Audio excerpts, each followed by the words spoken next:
Reality slips far away, fiction comes alive, we start to play. Hope is no more behind the closed door as we drift away from where we were before. Hope and hopelessness become one, it's all meaningless, we've already begun. Yup, we are all one and the same, never opposites, we play the same game. So I listen to the world and right from wrong, stay focused so I can stay strong. If you ever wonder why I'm trapped inside, it's probably just because I told a pack of lies. Maybe a dream, maybe it was pride, maybe for myself I often wonder why. Until our very last breath, we're running after life, trying to beat death. Walking in line between hope and despair, running from the truth, but it's already here. Told so many lies, I don't know if they can find me. Only one life to live, so choose wisely. Heads or tails, they even know beside your horn. Doesn't really matter if it's on the same point. If you want to achieve, you gotta believe the time right now. There's the door, here's the key. Chase the pain, don't let it fade away. There's a ray of hope beyond despair. Move on, look on the truth in this world. Only one life to live, so choose wisely. Let the world come, you should find a solution. Beat the twisted evil face. Just do it, go for it.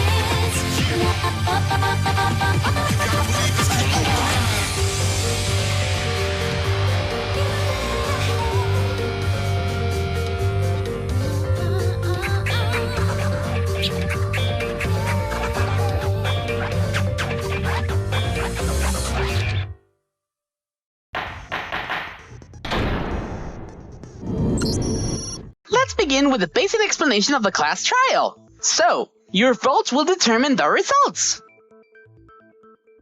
If you can figure out who done it, then only they will receive punishment. But if you pick the wrong one, then I'll punish everyone besides the blackened, and the one that deceived everyone else will graduate. Okay, well, I'll leave the rest up to you. Well then, let's discuss the specifics of the victim. First, we need to clarify who exactly the unidentified victim is. It's Kyoko. There's no other explanation. But Kyoko's standing right there. No, that's a ghost. But she has legs and stuff. Well, that's just because she's like the latest evolution in ghost technology. There's a limit to how much ridiculousness I can tolerate. Okay. So I just have to prove that the corpse isn't Kyoko, right? Then let's compare Kyoko's traits to the traits of the dead body. Her traits? One important trait Kyoko has that proves the body doesn't belong to her. I got it! I'm talking about her gloves. They'll give us some insight into the mystery, I'm sure of it. In that case, I think it would be helpful if someone explained why she actually wears those gloves. And would you happen to know the answer? In fact, Monokuma told me. Apparently you have scars on your hands you don't want anyone to see. Oh, now that I think about it, the corpse wasn't wearing any gloves, right? They probably just got burnt up in the explosion. I'm not convinced. The ghost is just trying to fool us all. There's no way that corpse was Kyoko. But if I can't prove why, we're gonna be stuck here and the case won't move forward. So I don't have any choice but to...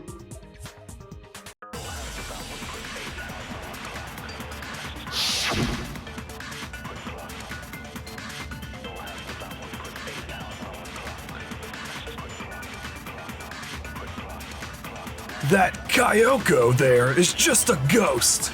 Impossible. Okay, then prove it. Prove she's not a ghost. The dead body wasn't wearing gloves. They got burnt up in the explosion. Then she was wearing gloves before the explosion? Well, yeah.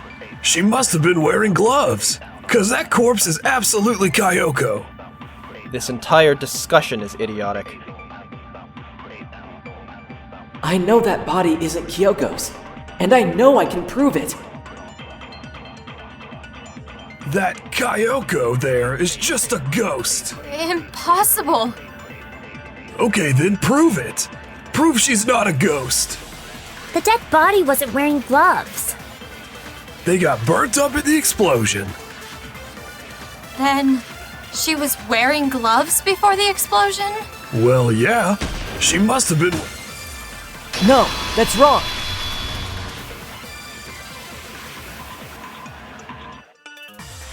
No, there's no way the corpse was wearing gloves.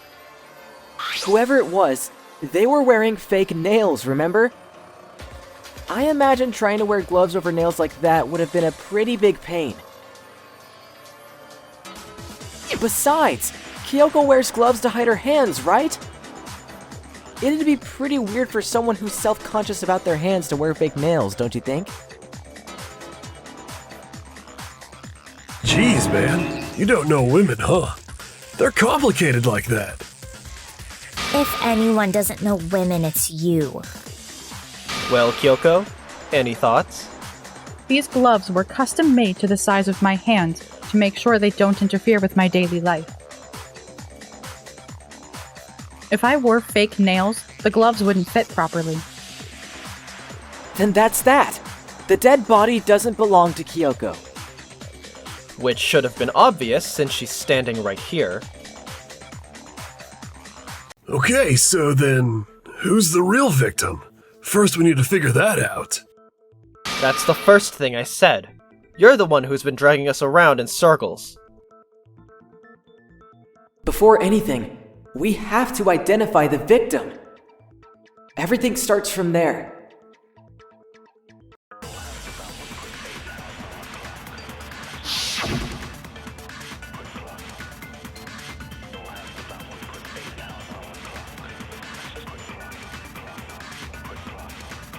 If Kyoko really is still alive, then who died? There's gotta be some way to figure it out. I don't think so. The face was scorched beyond recognition, and there wasn't any description in the Monokuma file. Well, if we can't identify the body... Then there's nothing else we can do, right? And the one thing that can tell us was on the victim's own body. If Kyoko really is still alive, then who died? There's gotta be some way to figure it out. I don't think so. The face was scorched beyond recognition, and there wasn't any description in the Monokuma file. Well, if we can't identify the body... No, that's wrong.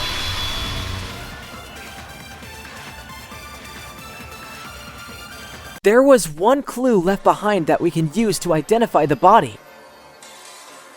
What? For real? If you're lying, you'll die a cruel and unusual death. A cruel and unusual death? This I gotta see! She's just being stupid. Ignore them, Makoto. Tell us what you're talking about. The key to figuring out who it was is the tattoo on the back of her hand. Oh, yeah. The design's pretty strange, huh? Is this a dog? Her master must have made her get it. To be like, you're my bitch. Seriously? They really did something that humiliating? No, that's not it. The identity of the victim is hidden within that tattoo. Whoa, really? If you compare the tattoo to other information we have, the victim's identity should become clear.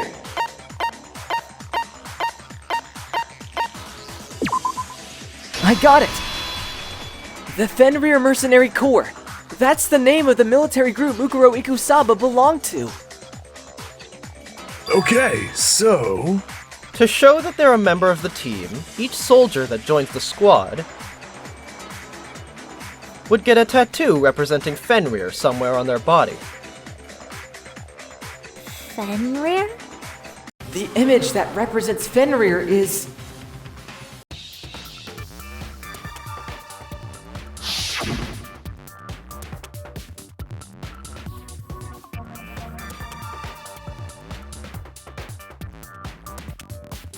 Now I understand.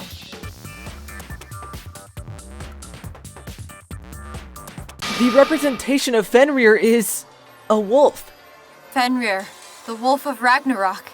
It's from Norse mythology. A huge world-ending wolf beast.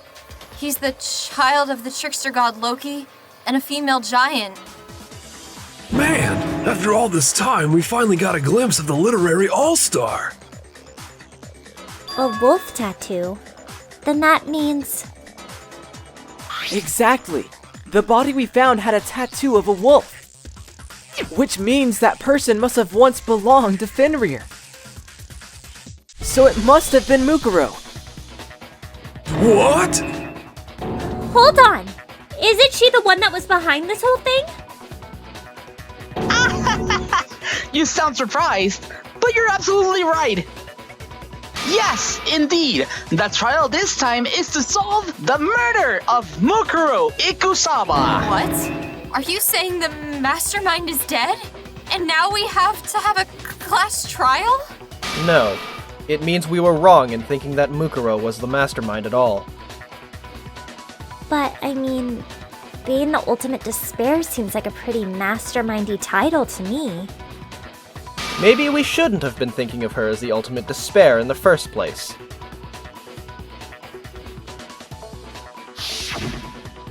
After all, looking at her profile, I didn't see anything that would fit such a description. All it said was that she was the ultimate soldier. If I remember correctly, that other information came from... Kyoko. That's what you told Makoto, right? So that means Kyoko got it wrong? Then, who was she? Who was Mukuro Ikusaba? She's been gone this whole time, and when she finally turns up, she gets killed. Usually, when there's a scene where an important character dies, it has a lot more detail. So you're saying she wasn't an important character? Which would mean she was the same as us, just another participant. Then, who's the real mastermind? It must have been the Hope Speak Academy headmaster. After all... No, the headmaster has nothing to do with it. But how can we trust that?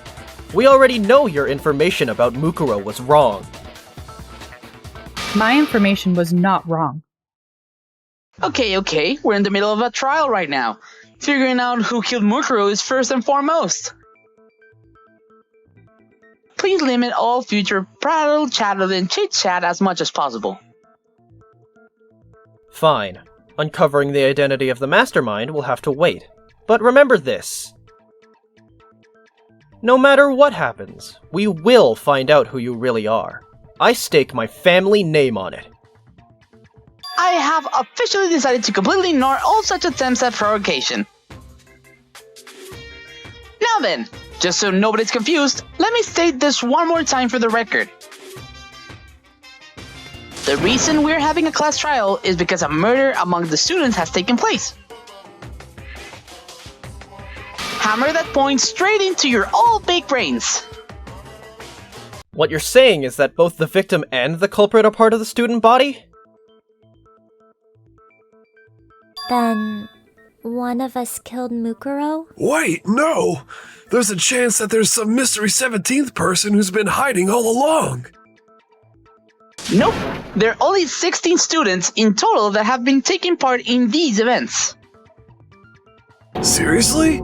Then one of us killed Mukuro? Who did it? Who's the killer this time? Get a hold of yourself. We've already narrowed down the list of possible suspects. Huh? I'm sure you realize who I'm talking about, right, Makoto? Who the evidence points to? Based on what we know, there can only be 2 suspects. I got it! You've narrowed it down to Kyoko and me, right? Why do you say that? Allow me to explain. Just after nighttime last night, I went to the garden, so I can confirm that at that point, there was no dead body there. So the murder must have taken place after I left the garden. However, Hiro, Toko, Hina, and I were in the gym the entire time. The gym? That's right. The four of us were trying to dismantle Monokuma. The whole time we were very careful not to go anywhere alone. We even went to the bathroom in pairs. All of which is to say, the four of us all have alibis. The only ones without alibis Are me and Makoto. That's why you're able to narrow down the list of suspects. Exactly so. So the only suspects now are me and Kyoko. Damn it! I can't let this stand. Somehow I have to clear my name. I have something I'd like to say regarding the whole alibi thing. Are you thinking of raising an objection? Well, before that, I just want to try and get a better idea of what time the murder took place. Doing that might reveal some kind of clue. Whatever you want. Somebody go ahead and help him out. Me and Byakuya can both confirm that the body wasn't in the garden at... Well, it was after nighttime for sure. I'd have to say it must have been around 10 o'clock. So the murder must have happened after 10 p.m. Then I guess we can say the time frame for the murder was between then and when we found the body? Oh, but what time did we find the body? The one who saw the body first was Toko, right? When she went to go get the pickaxe. So what time was the body discovered? I got it! The body must have been discovered at 9 a.m. since that's when Toko went to get the pickaxe.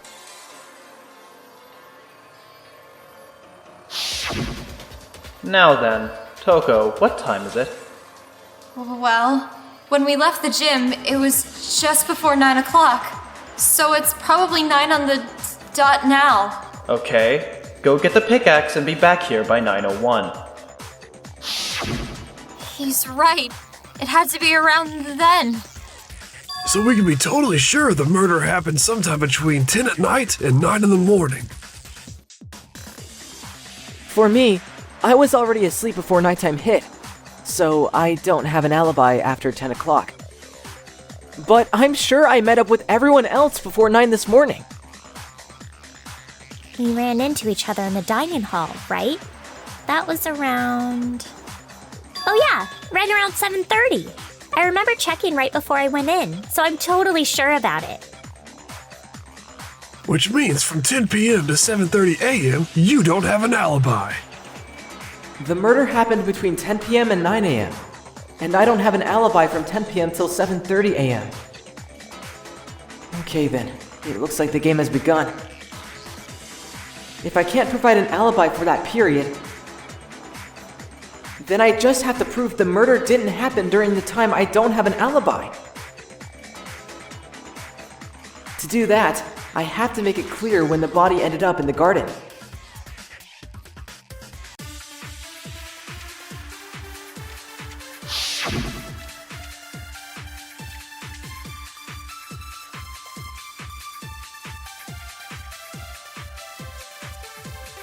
We've established a time frame for the murder. It took place somewhere between 10 o'clock at night and 9 o'clock in the morning. Yup, and Makoto doesn't have an alibi for most of that time. Yeah, from 10 o'clock to 7:30. That's more than enough time to commit murder, I should think. So, Makoto, if you have any objections, now would be the time. There's something that happens in the garden at the same time every morning. Thinking back, the corpse was almost totally dry. In which case, I should be able to figure out when the body must have appeared in the garden. We've established a time frame for the murder. It took place somewhere between 10 o'clock at night. No, that's wrong!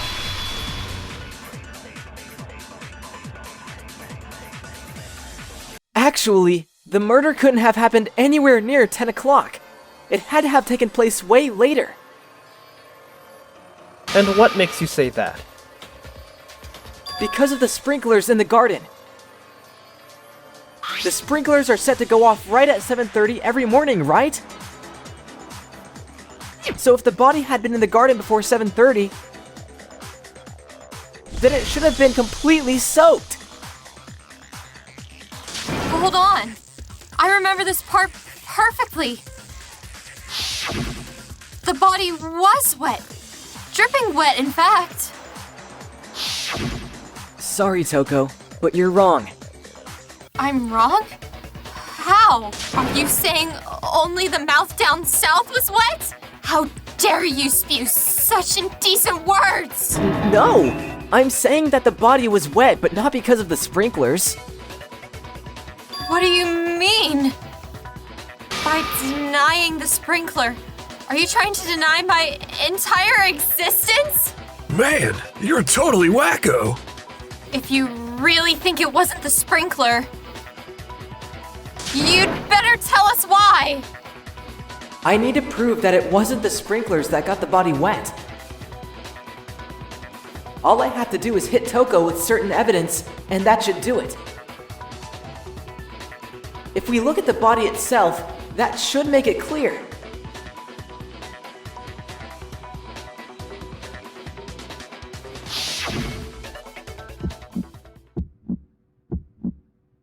I admit nothing. I hate you. No, no, no. I don't know anything. That's enough. Hold on. Are you trying to blame me? I'm right about this. I admit nothing. I hate you. No, no, no. I don't know anything. That's enough. Hold on. Are you trying to blame me? I'm right about this. How can you say it wasn't the sprinkler? This should prove it!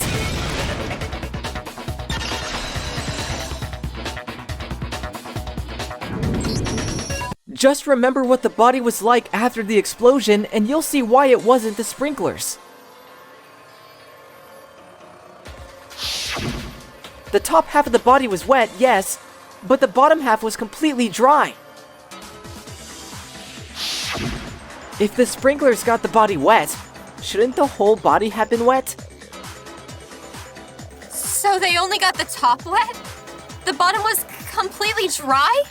What a brutal maniac! I'm so sick of her. Let's just move on. The reason only the top half was wet was because...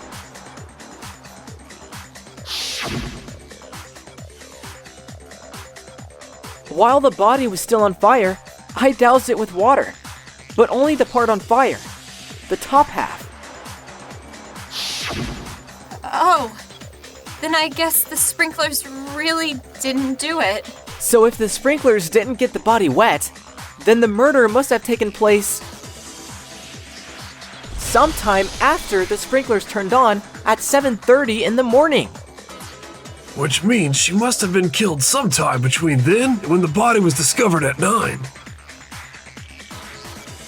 But Makoto's alibi was only missing from 10 o'clock last night to 7:30 this morning, right?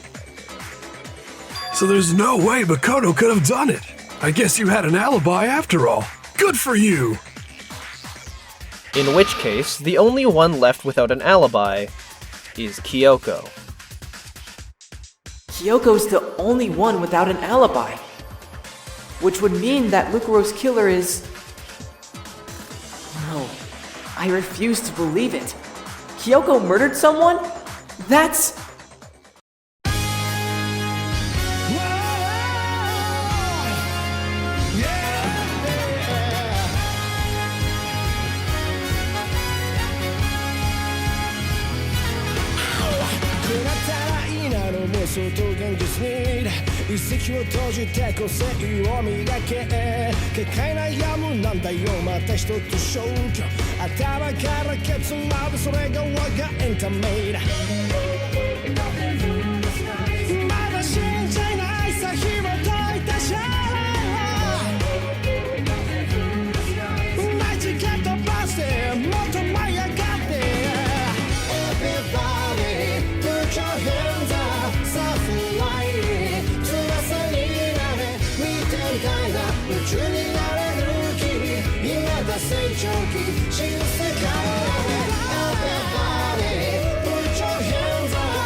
Now, wasn't that just a despairing decent video?